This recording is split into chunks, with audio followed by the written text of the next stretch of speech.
So welcome to this episode of Adam Answers. And for this episode, I'm going to read a question that we got from Nicole Lightfoot. And Nicole, thank you so much for submitting this question. She actually submitted this question on YouTube to a previous episode of Adam Answers. So I just want to read what she wrote here. It says, What if the client's preferred future is something very unhealthy, like returning to a domestic violence situation? How would you structure questions knowing that the client wants something potentially very dangerous? So, Nicole, thank you for asking this really, really important question. I think there are a couple of things that are really important to note in this question. First of all, we, in a solution-focused perspective, hold on to one of the fundamental principles of agency and autonomy. The clients get to determine what we talk about and how we talk about it. So we begin this process by asking, what are your best hopes? And that honors their autonomy by saying, we're only going to talk about what it is that you want to talk about.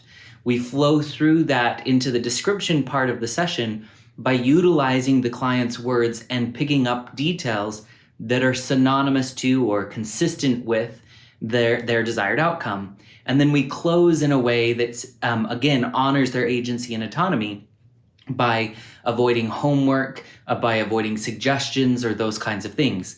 So I think that backdrop of autonomy and agency is something really important to hold on to, regardless of what the client wants. Now, also embedded in your question is, what if they want something that is unsafe, right? In this case, going back to a domestic violence situation. I think in this case, one of the things that we really need to remember is that oftentimes when we ask somebody, what is your desired outcome? They will give us an initial answer that isn't an outcome. It's a strategy or it's something that they want, but it's not an outcome. So what does an outcome entail? One of the things that we've started talking a lot about is the idea that the outcome is synonymous to a transformation, right? The client is looking for some kind of change. They want to move from one state of being to another state of being.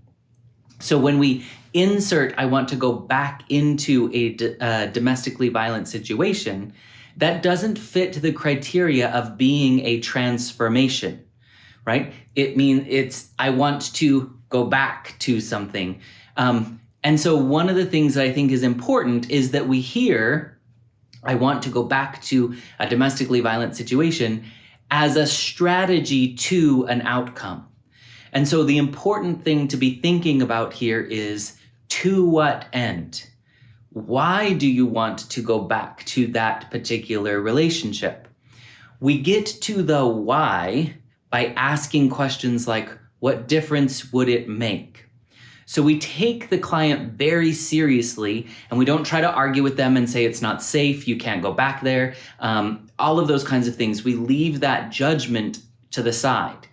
And instead we say, and if you were able to go back into that relationship, what difference would that make to you? Or if you were able to re-engage in that relationship, what would be a good result of being back in that relationship? And people, when you ask that difference question, what difference would it make? Or what would the outcome of being back in that relationship be? Then they give us usually something closer to the outcome of, I would feel whole again, or I would finally feel like I could rest at ease, or I could feel like I was back where I belong, or I would be in a relationship with someone that I truly love, right? So there's lots of ways that they could answer that question. If they say something like, I'd be back in a relationship with somebody I love, I would still hear that as, okay, you want to be in a relationship with someone you love. Again, to what end? And what difference would it make to you to be back in a relationship with someone you love? Then I would be able to breathe. I would feel whole, right?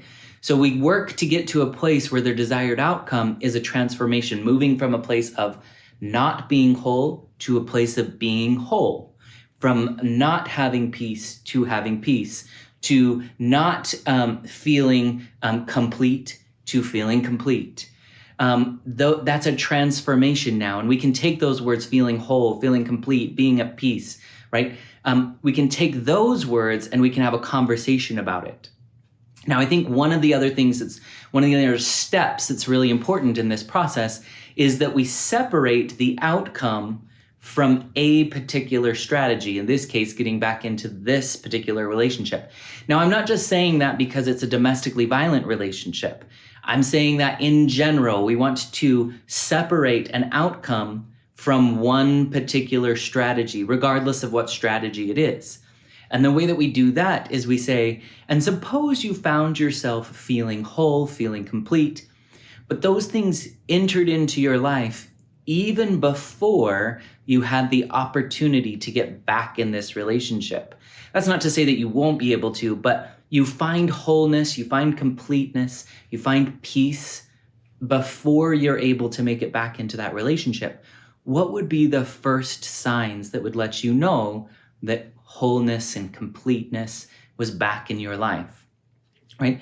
Do you hear now that we've separated that outcome from a particular strategy, and she can start to describe to me what's different about wholeness, completeness, what's different about her, who else would notice that you had completeness and wholeness, what difference would it make to them to see you be whole and complete, right? What would you do that would be just right on a day when you were feeling complete, right? So we move from a strategy to an outcome, and then we separate the outcome from any one particular strategy. The reason that we do that is because this is not problem solving. We're not helping somebody say, I want to get back into a relationship. Okay, well, that's the problem. How do we solve that? What are the barriers to you getting back in the relationship? We're not doing that.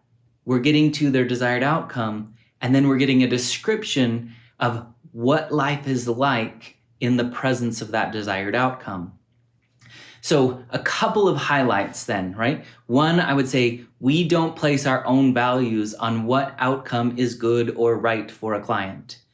Two, we make sure that we honor the client's agency and autonomy.